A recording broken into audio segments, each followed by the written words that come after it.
veux bénir ton nom, Jésus, ce matin, parce que tu es celui qui m'a sauvé. Tu es, tu seras toujours le même, toujours le même. Tu as fait, tu fais, tu feras tant de merveilles, tant de merveilles.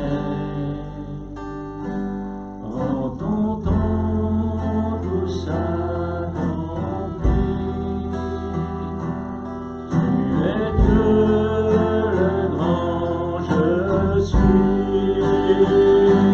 Tu nous ouvres les portes du ciel. Tu nous fais vivre ta présence bien plus précieuse que tes plus beaux diamants. Elle nous suffit à chaque instant. Elle nous suffit pleinement.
pleinement. Merci pour ta présence ce matin, plus précieuse que les plus beaux diamants, Seigneur.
Rien ne peut mesurer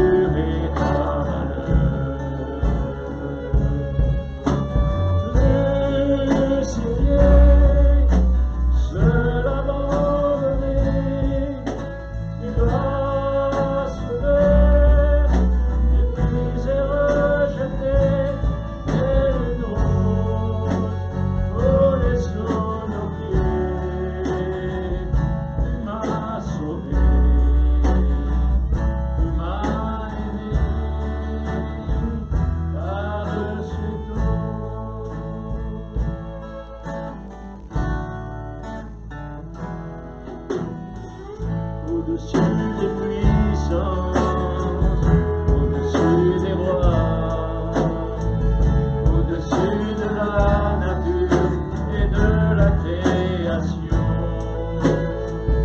au-dessus de tous les plans des hommes sages. Bien avant le monde qui existait,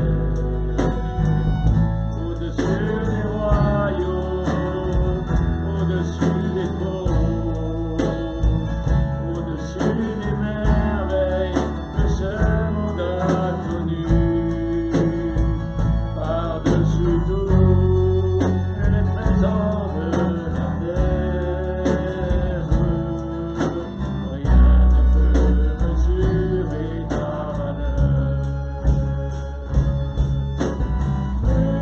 Crucifié, seul abandonné, tu as souffert, méprisé, rejeté, tel une rose volée sous nos pieds.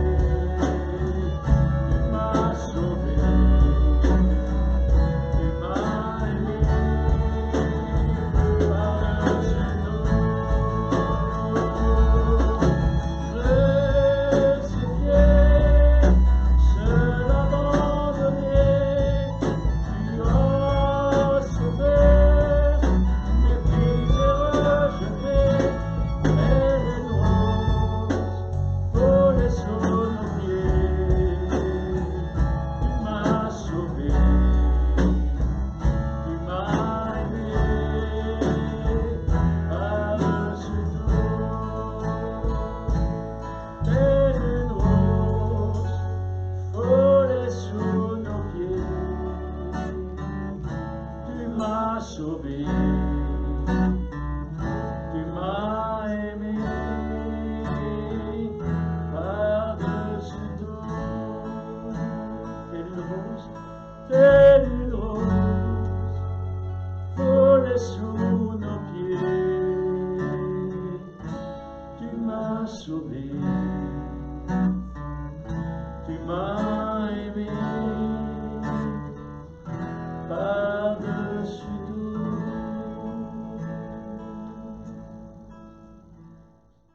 Bonjour, je m'appelle René Delattre, je suis pasteur dans le sud de la France, j'habite à Narbonne et je suis marié à Catherine et ensemble nous avons eu 4 beaux enfants et 9 petits-enfants. Je vais partager quelque chose plus sur un ton de conversation que de prédication. Le titre c'est « Entretien sur la grâce ». Il y a un sujet dans la vie chrétienne avec lequel j'ai un peu de mal, et même beaucoup. Pourtant, c'est la source de tout notre épanouissement, de toute notre joie, notre paix, notre force. C'est tout ce qui va me conduire à entrer dans la plénitude de la vie chrétienne. Et pourtant, j'ai du mal avec ça. Ce sujet, c'est la grâce. Je crois que le moment où j'ai le mieux compris ce qu'était la grâce, c'est lorsque j'ai donné ma vie à Jésus. J'ai entendu le message, la bonne nouvelle, ça m'a bouleversé, la foi est venue en moi, j'ai cru, j'ai donné ma vie, et il y a eu des résultats extraordinaires. Mon être a changé. Pourtant, j'ai rien fait. Et puis, les années ont passé, et je m'aperçois que, au fond de moi, il y a toujours quelque chose qui chercherait à ce que je mérite, à ce que j'obtienne, à ce que j'essaie de me transformer, de m'améliorer par moi-même. Franchement, on a du mal avec la grâce. Je ne sais pas, vous, ce que vous en pensez. En ce qui me concerne, moi, j'aime pas du tout la religion dans son sens le moins noble du terme. Je trouve qu'elle engendre beaucoup d'hypocrisie, de méchanceté, de jugement. Elle provoque des guerres. Et pourtant, je sens qu'il y a au fond de moi un animal religieux qui essaye toujours de revenir à la surface. J'ai l'impression que notre tendance, c'est de mettre un point quand Dieu met une virgule, et de mettre une virgule quand Dieu veut mettre un point. Regardez l'histoire du fils prodigue, et vous allez comprendre cela. Il y a un personnage dans la Bible qui parle bien de la grâce.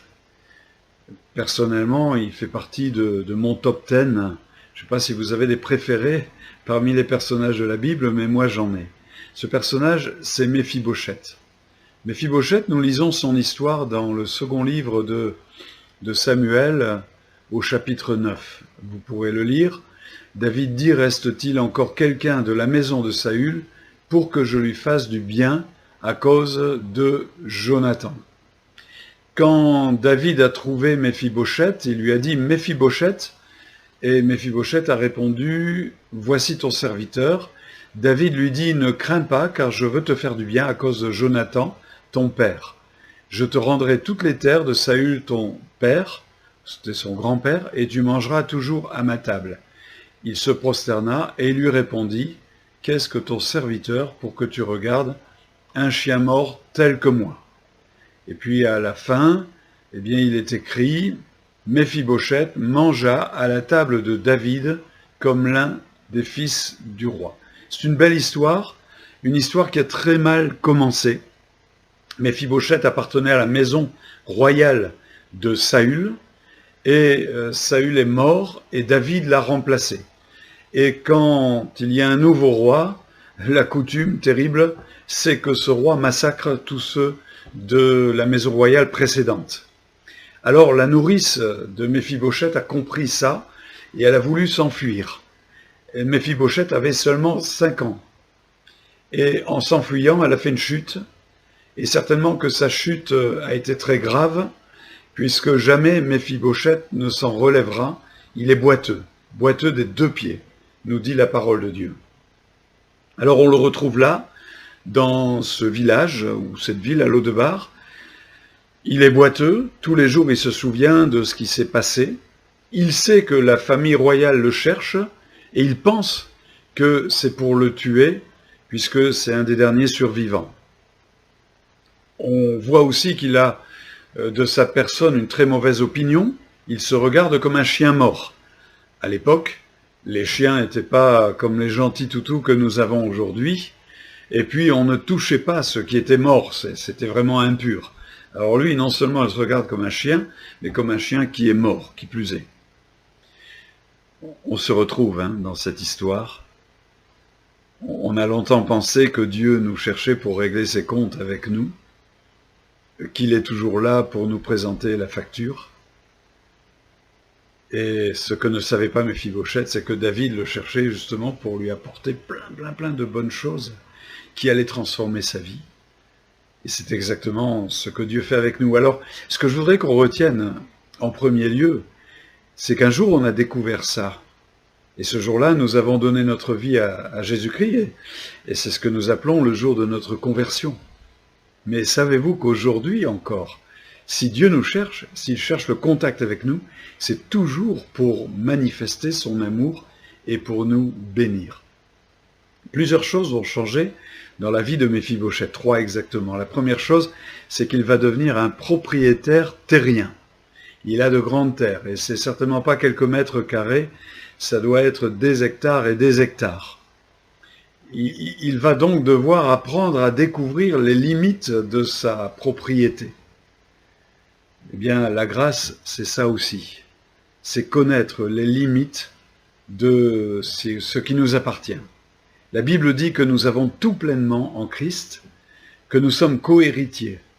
Tout ce que Christ a obtenu en mourant sur la croix, c'est à nous. Alors comment on peut savoir ce qui nous appartient? Eh bien, nous avons un acte de propriété, un titre de propriété, c'est la Bible. Et la grâce, ce n'est pas de lire la Bible comme une série de commandements, comme si en les appliquant, la bénédiction allait venir sur nous. La bénédiction, elle est déjà sur nous. Mais la grâce, c'est de découvrir toute l'étendue de notre propriété, et en le découvrant, eh bien, on se l'approprie, c'est-à-dire on le prend en compte pour notre vie quotidienne, familiale, professionnelle, chrétienne, spirituelle, intérieure, extérieure, nos relations. On prend en compte toutes ces choses comme étant des choses que nous possédons, Et c'est parce qu'on les fait rentrer dans notre vie par la foi que les choses vont changer. Nous, souvent, on fait le contraire. On se dit, tiens, ça j'aimerais, mais pour l'avoir, il faut que je fasse comme ci, il faut que je fasse comme ça. Non, non, ça nous a été acquis, nous sommes co-héritiers. Ne faisons pas comme ce jeune homme riche qui disait, qu'est-ce que je dois faire pour hériter? Nous avons hérité et on n'a jamais vu quelqu'un faire quelque chose pour pouvoir hériter.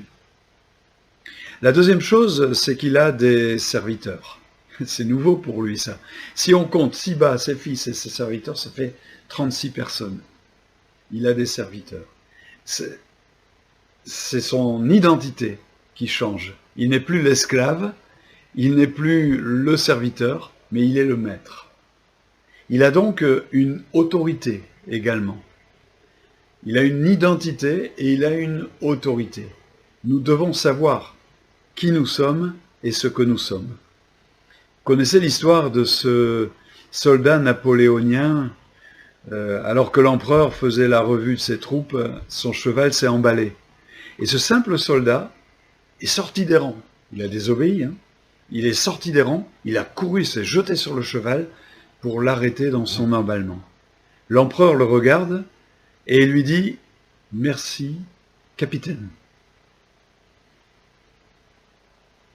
L'empereur savait lire un uniforme, il savait très bien que c'était un simple soldat. Et qu'est-ce qu'a fait ce soldat après? Eh bien, au moment du repas, il est allé aux messes des officiers. Il est entré dans la grande salle où les gradés mangeaient, et on l'a accueilli en lui disant « Mais qu'est-ce que tu fais ici? T'as rien à faire ici, toi ?» Et il a répondu « Je suis capitaine. » « Mais qui t'a dit ça ?» Et il avait repéré où était l'empereur, il le montre, et il dit « C'est lui là-bas qui m'a dit ça. » Vous voyez, c'est ça notre autorité, notre identité. C'est de vivre selon ce que la Bible affirme. Regardez, Jean, il dit tout le temps « vous êtes, vous êtes, vous êtes ». Eh bien, on n'a rien à faire pour le devenir, nous le sommes. Et c'est la foi qui va faire que ce que nous sommes deviendra une réalité dans notre vie. Troisième chose, c'est que Méphibosheth mangeait tous les jours à la table du roi David. Il devait y avoir des bonnes choses à manger, hein, de la bonne cuisine et pas préparée n'importe comment. Le premier jour, il devait se sentir très maladroit. Il était peut-être mal habillé, il avait des mauvaises manières. Mais progressivement, à force d'être au contact du roi, eh ben on a vu notre Méphibosheth se transformer, commencer à porter des beaux vêtements, à avoir de bonnes manières, à apprécier, l'aimer, à devenir plus fin gourmet et à avoir des sujets de conversation avec le roi qui étaient des sujets de conversation, on va dire, royaux et non plus de la condition dans laquelle il était avant. Vous comprenez ce que je veux dire? C'est ça aussi. Nous avons une libre entrée à la table du roi et jamais il ne nous dira « Qu'est-ce que tu viens faire? C'est fermé aujourd'hui, je ne suis pas disponible, excuse-moi, je suis débordé. » Notre Seigneur Jésus-Christ est tout le temps disponible pour nous accueillir. Il est notre frère, il n'a pas eu honte de nous appeler son frère. On est de la famille et nous ne devons pas négliger cet amour de la présence de Jésus. C'est ça la grâce. On ne vient pas à Jésus comme ce pharisien qui disait « Regarde ce que j'ai fait, regarde comment je suis bien, je prie, je donne ma dîme, etc. » C'est pas comme ça qu'on vient. On vient parce qu'on est son frère. Il nous a sauvés. On est plein de reconnaissance. Bien sûr qu'on est conscient de nos limites et de tout ça, mais on ne passe pas sa vie à se frapper la poitrine et à s'humilier tout le temps. Non, non. Mais on sait qu'auprès de lui, on va grandir. Auprès de lui, on va faire des progrès. Alors on aime se tenir dans sa présence. On lui parle, on l'écoute, on est tranquille, on est bien, on apprécie, on le loue, on l'adore. On lui raconte ce qu'il est pour nous, ce qu'on a appris dans la Bible, qu'il nous a montré, que la Bible nous a montré de son œuvre envers nous, on lui raconte. On le remercie pour ça. C'est ça la grâce. Alors je ne sais pas comment vous vivez votre vie chrétienne. Ne mettez pas de critères. Je n'aime pas l'expression un bon chrétien. C'est quoi un bon chrétien? On est chrétien, c'est tout. On a plein de défauts, plein de limites, mais on a un Dieu qui nous cherche pour nous aimer tous les jours. Nous sommes des propriétaires, la Bible nous indique ce que nous possédons. Nous avons une identité, nous avons une autorité, exerçons-la. Et puis nous avons un Seigneur, Jésus, qui aime notre présence. Alors, c'est pas à consommer avec modération, ça, surtout pas. Non, non, il faut user et jamais on abusera. Le Seigneur aime vraiment votre présence, ma présence à ses côtés. Alors, utilisons-le. Et si un jour, vous vous sentez vraiment pas dans le coup, ben allez-y quand même, il vous accueillera et il vous fera du bien. Soyez bénis. Au revoir.